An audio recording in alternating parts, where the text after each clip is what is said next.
I don't know if people look at me differently having won a Tony. Probably a lot of people don't even know that I won a Tony. But I feel differently. I feel great. It's a real honor. I've been given the opportunity to realize, oh, there's more. You don't have to do less. For 24 years, David Hyde Pierce kept a secret that could have destroyed his career. The man who played psychiatrist Niles Crane was hiding something from millions of Frasier fans. In 2007, he finally said it out loud on stage. 3 words that changed everything. Then he rushed to get married before it became illegal. His family was falling apart from a terrible disease. And when everyone begged him to return to Frasier, he shocked them all by saying no. The real reason why will surprise you. David Hyde Pierce's story didn't start with stardom. It started with a father who had dreams of his own. Dreams that never left the small town of Saratoga Springs. George Pierce graduated in 1932, ready to act on New York stages. But the Great Depression crushed those plans. His father, who owned a tiny insurance agency, told him to stay home and take the safe job. George did. He met a secretary, got married, and lived a quiet life. But he never gave up acting entirely. He joined local theater groups and acted in community plays until his last days. David never saw his father perform, but he grew up with the echo of those unfulfilled dreams. It left a mark, a quiet pressure, a need to succeed, not just for himself, but for the version of his father that never made it. And when David finally found fame, winning 4 Emmys and a Tony, he often wondered, was this his life? Or was he just finishing his father's? Long before anyone knew his name, David was already performing, but in a church, not on a stage. He was still a boy when he started playing the organ at Bethesda Episcopal Church. It wasn't a small job. He worked closely with the main organist and learned to control the massive instrument, keys, pedals, air pressure, timing. It shaped the way he thought. In 1977, when David graduated high school, he won the Yaddo Medal.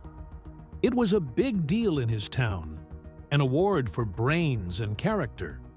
His siblings had won it too. Still, David was shocked. He didn't think it would come to him. Not just because he was the youngest, but because he felt like an outsider. He had secrets. He was questioning his sexuality, unsure where he fit in. It was the 1970s in a small town. He kept things to himself. Even as he excelled in school and music and theater, there was always this quiet voice of doubt. He spent his high school years surrounded by other artistic kids, people who painted, wrote, played music. He cracked dry jokes and sat behind the piano. Everyone thought he was going places, and he was. But even with that Yaddo medal pinned to his chest, he felt the weight of trying to belong while hiding a piece of himself. When David got into Yale in 1977, he didn't plan on being an actor. He wanted to be a concert pianist. He had been playing music for years, even performing at church. But college was a different world. To keep up with the music program, you had to practice for 8 hours a day. David gave it a shot, but the truth hit hard. He didn't love it enough. He didn't want to spend 12 hours locked in a room with nothing but a piano and a metronome. I realized I didn't have the obsession, he later said. That moment of truth didn't break him. It steered him. He turned to theater instead. Still creative, still demanding, but with people, dialogue, energy, not isolation. That decision, letting go of what he thought he should do and embracing what felt right, was the beginning of everything. Acting wasn't the backup plan. It was the path he was meant to find. Even before he made the switch, David was growing restless, not just with the practice schedule, but with the academic side of music. He sat through lecture after lecture about composers and theory, memorizing names, dates, movements. None of it stirred him. It felt hollow.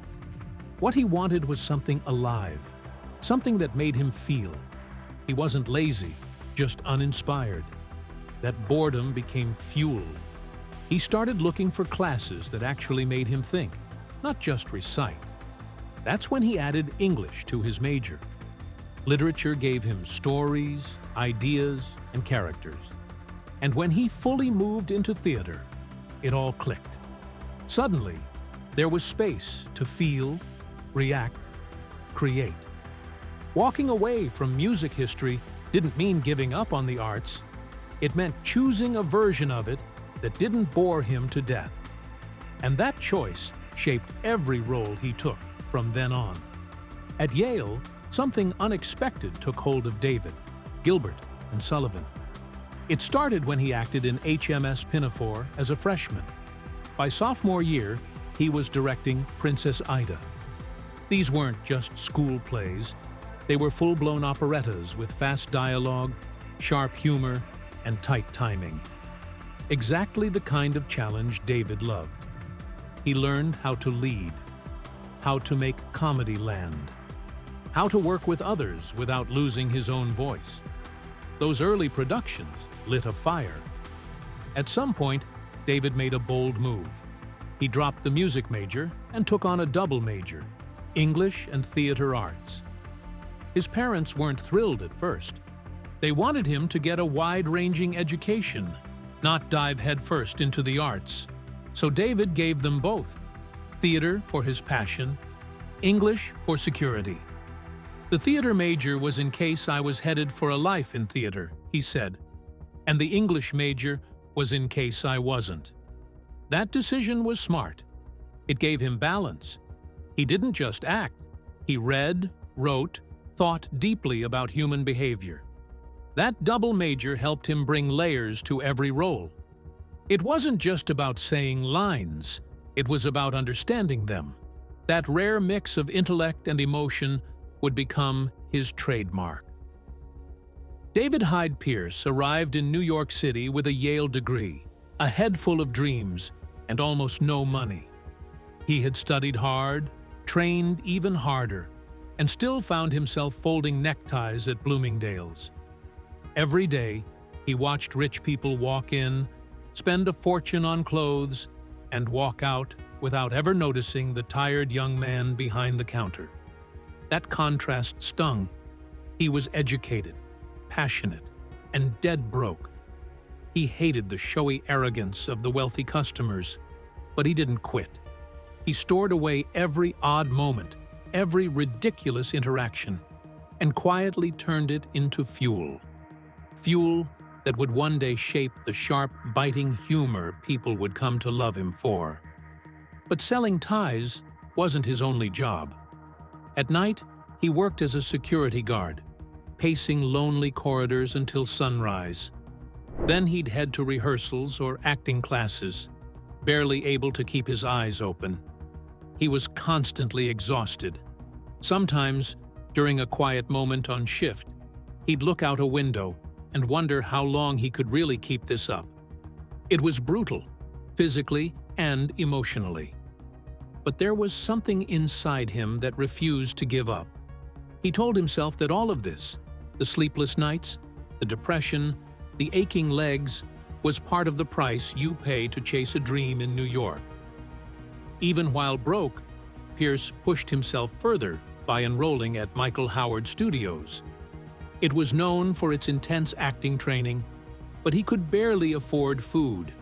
He often went hungry, living off scraps, or the rare free meal at a studio event.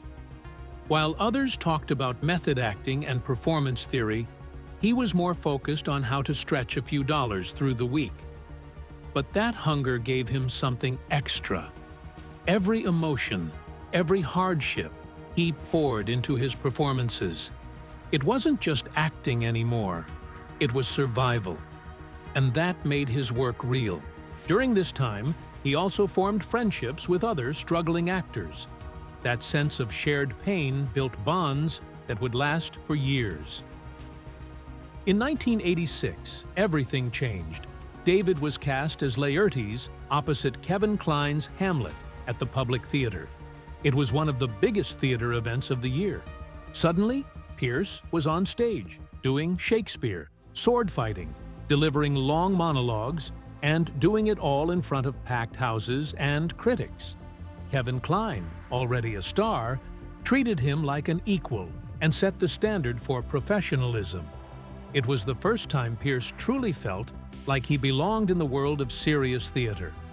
The pressure was sky high, but he rose to the challenge. The reviews were strong, people noticed, doors opened. That role wasn't just a job, it was a breakthrough. But his first taste of Broadway came even earlier, in 1982, when he played a waiter in Beyond Therapy.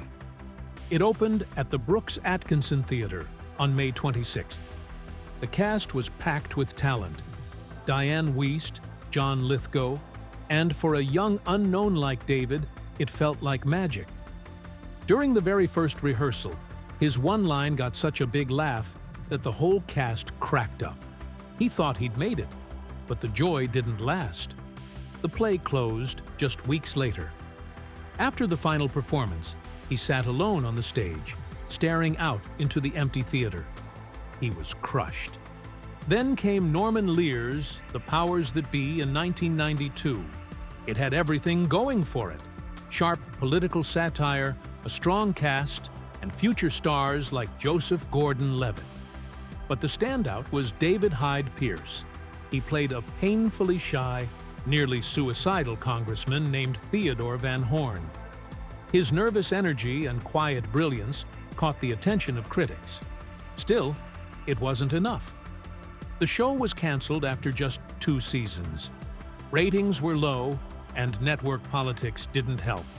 But what looked like a failure turned into a career-making twist. Among the producers of The Powers That Be were David Crane and Martha Kaufman, who later created Friends.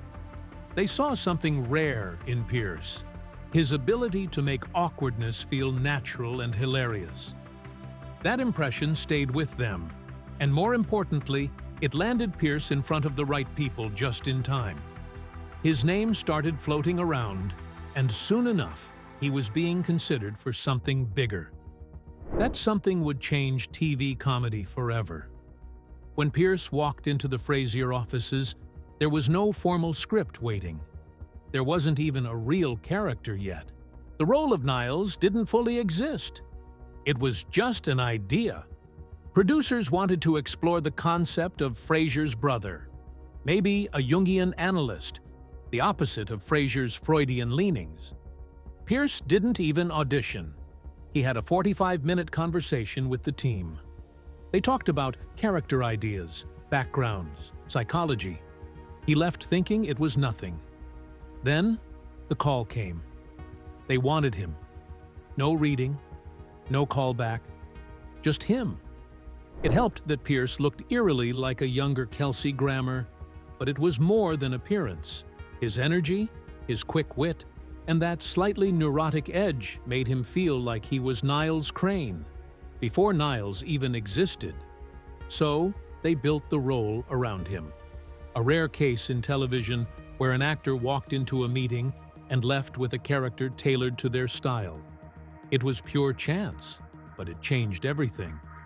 From the first scene Pierce and Grammer shared, the chemistry was undeniable. Writers and producers could feel it instantly. They expanded Niles's role before the pilot had even aired. He was supposed to be secondary, just a side character. But something happened when those two were in a room. The tension, the rhythm, the silent glares and over-articulated insults, it was gold. That dynamic became the heartbeat of Frasier. Many episodes, especially fan favorites, relied entirely on the brothers' passive-aggressive battles and accidental moments of brotherly love. But it almost didn't happen. NBC executives had doubts. They thought Pierce was too theatrical. He was a Yale-trained actor with deep theater roots. That worried them.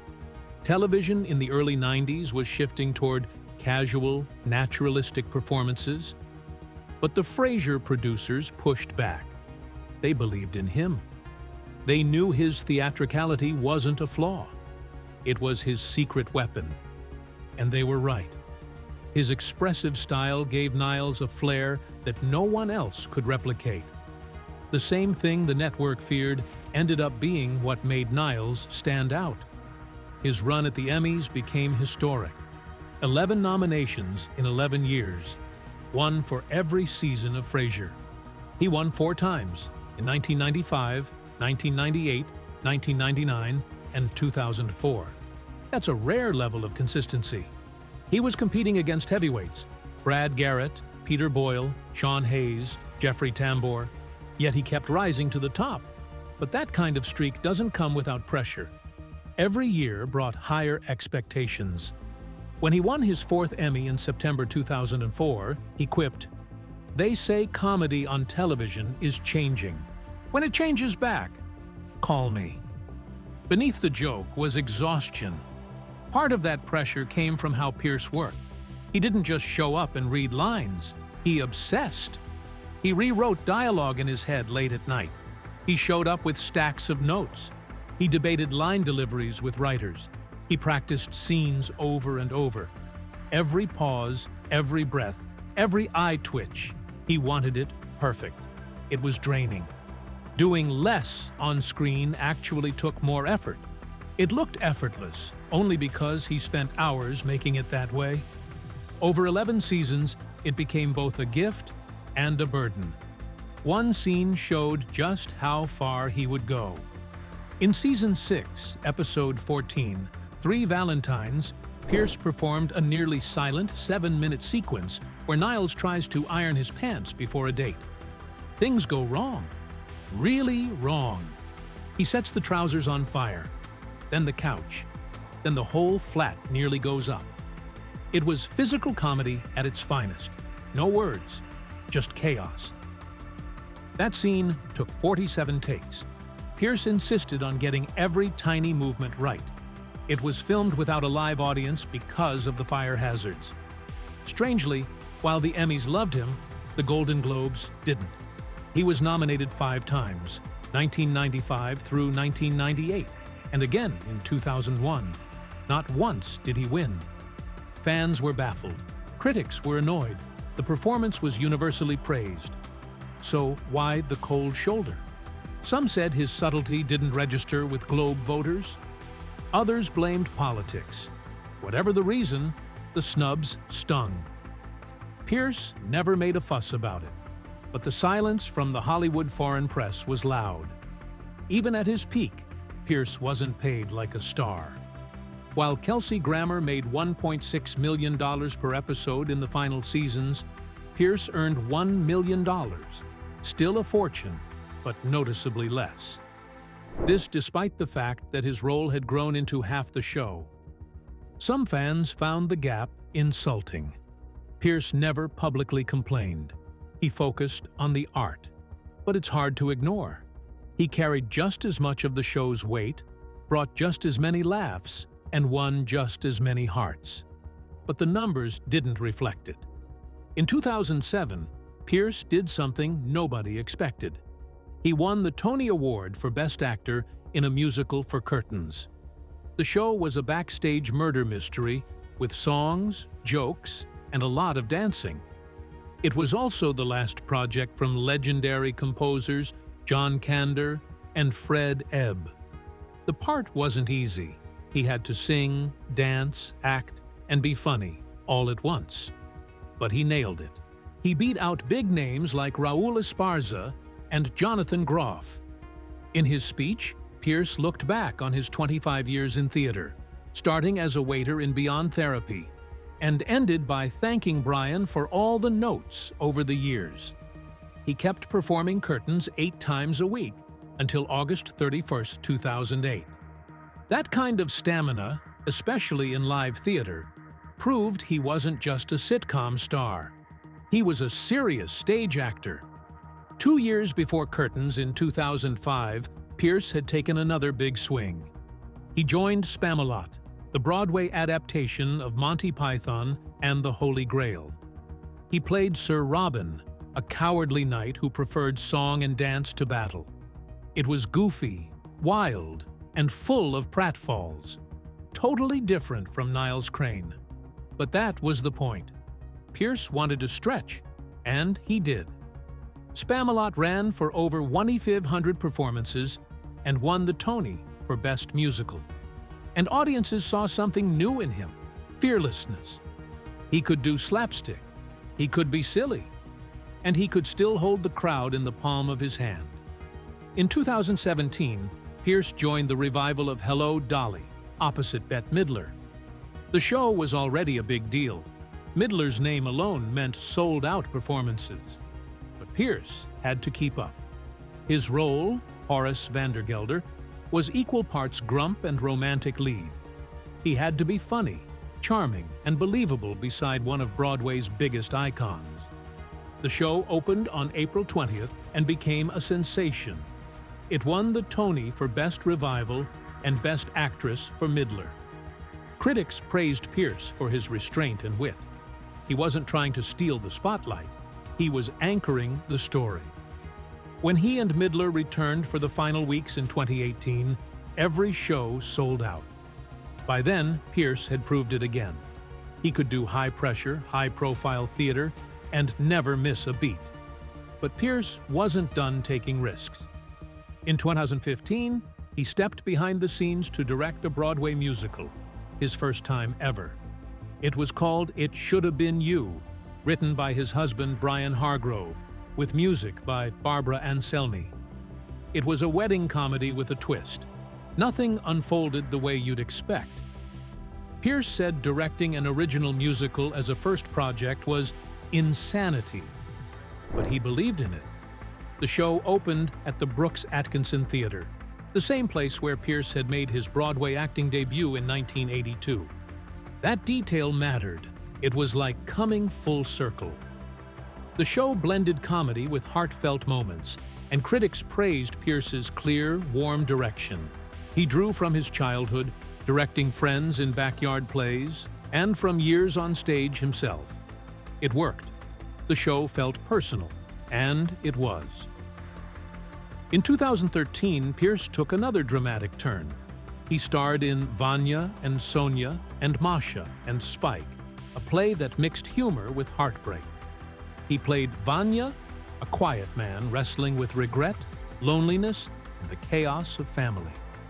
The role asked for everything: comedy, depth, timing, pain. Pierce delivered. The play won the Tony for Best Play, and Pierce was nominated for Best Actor. It was his second Tony nod, and it reminded everyone that he wasn't just good at musicals.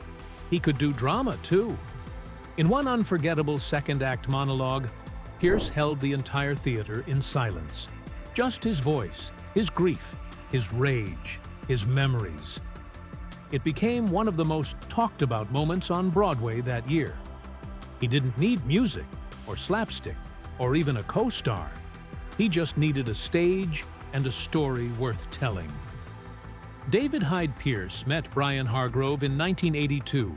They were both young actors trying to make it in Hollywood, introduced by their agent. At first, they didn't even know the other was gay. They were just two friends, going to auditions, chasing roles, and leaning on each other. Months went by before they realized there was more between them. Pierce later said, "We just hung out as best friends. Eventually, we figured it out." That kind of slow, natural connection is rare in show business, where things often move fast and loud. But back then, being openly gay in Hollywood could end a career. So they kept it quiet. They lived in separate apartments and avoided public displays. People close to them knew the truth, but the public didn't. In a later interview, Pierce admitted they felt unsafe revealing their relationship in the early days. That silence lasted over 20 years. Even after Pierce became famous as Niles Crane on Frasier, he stayed private, only hinting at his relationship without ever saying it out loud. Then, in 2007, everything changed. Pierce was 48. He had just won a Tony Award for Curtains, and on stage, he thanked Brian for 24 years of listening to your damn notes. That was the first time he acknowledged their relationship in public. Later that year, he confirmed it through his publicist. The reaction was mixed. Some praised him. Others asked why it took so long. A few didn't care. Pierce realized then that coming out isn't about pleasing people. It's about doing it for yourself. And that's what he did. On October 24, 2008, David and Brian got married. They knew Proposition 8, a law that would ban same-sex marriage in California, was about to be voted on. They wanted to make it official before it was too late. The ceremony was simple. No guests, no planner. Just them, a friend to officiate, another to witness, and their 2 dogs. 3 weeks later, Pierce confirmed it to a reporter, saying, "Yeah, we got married 3 weeks ago." But then came the heartbreak. On November 4, 2008, just days after their wedding, Proposition 8 passed. Same-sex marriage was banned again. Their own wedding remained legal, just barely. But it still felt like a slap. Pierce spoke out about it. Can you imagine if you're married and people in your state vote and say, "No, you're not," he said. "It's none of your business." That moment made him realize how fragile LGBTQ+ rights still were, and how personal the fight for equality had become. David Hyde Pierce's activism wasn't just about marriage rights. Alzheimer's had hit his family hard. His grandfather started showing symptoms in the 1980s, forgetting how to read menus, making illegal chess moves, getting lost. Eventually, he had to be placed in a nursing home. His wife, Pierce's grandmother, had been covering for him for years without anyone realizing. She took care of everything. She hid the worst of it. And after he was institutionalized, the toll on her caught up. She died of a stroke not long after. Then it happened again. Pierce's father, George, developed dementia after heart surgery and a stroke. His symptoms were harsher. He became violent at times. After his wife died, things got worse. The family had no choice but to move him into care. Pierce's brother tried to help, but eventually they had to find professional support. The experience was brutal. Watching someone you love disappear before your eyes, twice, left scars. Pierce didn't just grieve, he acted. In 2007, he started speaking out for the Alzheimer's Association. He even testified in Congress, pushing for more funding and awareness. He said Alzheimer's doesn't just affect memory, it wrecks families. He helped launch campaigns like Champions, aiming to recruit one advocate for every American living with the disease. He made it personal, and people listened. Years later, Pierce stunned fans by saying no to the Frasier reboot. His character, Niles, was a fan favorite. Everyone expected him to come back, but he didn't. Kelsey Grammer said Pierce simply didn't want to do it again. He had no bad blood. He just felt like the show didn't need him anymore. Frasier has moved on to a new world, Pierce explained. They have new characters, and I think I'm right. It's doing great. Still, it wasn't just that. Some insiders believe Pierce wanted to protect his legacy. He had already given 11 seasons and 263 episodes to Frasier. Returning might have felt like going backward. At his age, he may have also wanted more freedom, time to choose projects that excited him. He once said he didn't want to be locked into another long TV contract. He wanted space to try new things. One of those things was Julia on HBO Max. It launched in 2022, and Pierce played Paul Child, husband of Julia Child. The show earned praise, and Pierce's performance was especially loved, but it was canceled in January 2024 after just 2 seasons. That left his schedule wide open. Even so, he didn't rejoin Frasier. The truth is, Julia may have been a reason at first, but it wasn't the only reason. Instead, in 2025, Pierce returned to the stage.